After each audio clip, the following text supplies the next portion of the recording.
The logging of meetings and appointments with your contacts is incredibly important to help you drive sales across your business. Most recruiters I know have targets in place and metrics to make sure that meetings are measured across the business.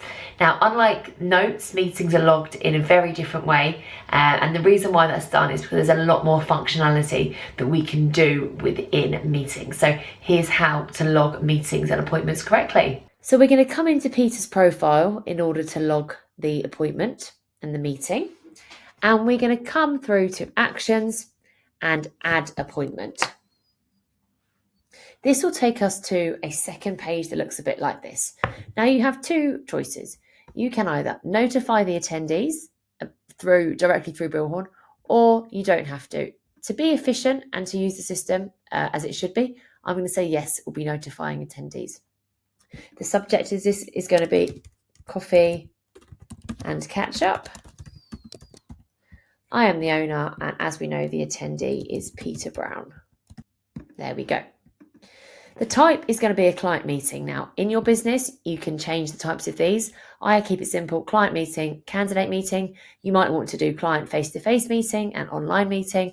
That is entirely up to you, and these can be changed in the system settings. I want everybody in the business to be able to see this, just in case another one of my colleagues wants to book a meeting with him or has a call with him. They know we've got a meeting already in place. And this meeting is going to be on the 27th of November at 2:30, and it's going to finish finish on the same day, but actually I'm going to put it in for an hour meeting. So I'm going to change it to 3:45, so an hour and 15 minutes. Make sure when you're logging stuff, you use AM and PM as well. Now, do I need a reminder of this? Probably not, because it's going to be in my diary, but we'll put it through an hour before, just in case I can do some final preparations.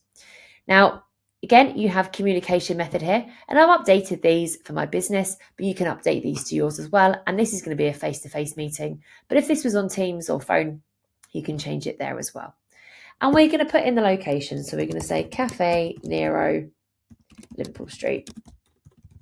Just keep it simple. Obviously, feel free to put a full address and postcode in there.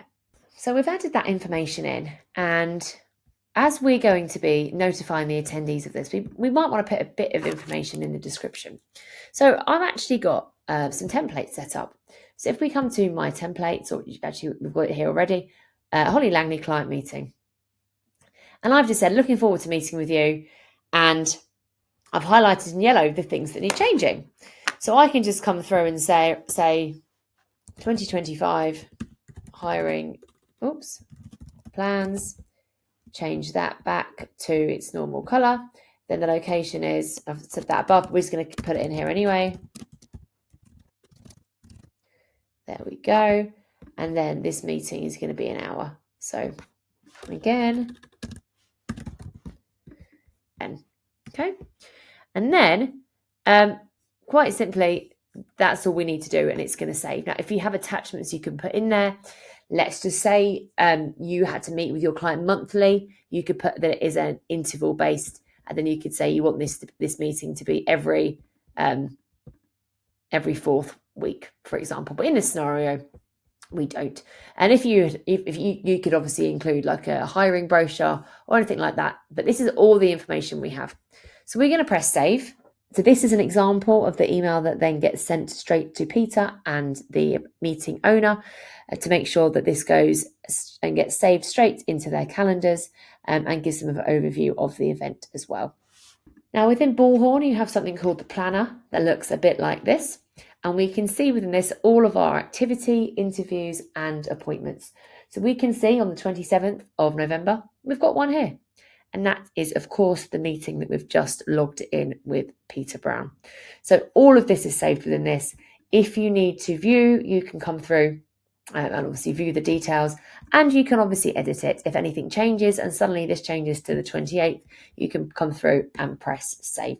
One of the things I love about logging meetings in this way is it just gives you really clear, concise reporting functionality. So you can see exactly all of your contacts who've had meetings within that time frame, and it allows you to do more and more functionality within Bullhorn analytics and automation as well. And on that note, it's going to be really important to make sure we're doing BD activity with the right people at the right time, and we're contacting them about the right message. So in our next video, we're going to talk all about contact searching and how to make sure that you are doing efficient searches to drive sales.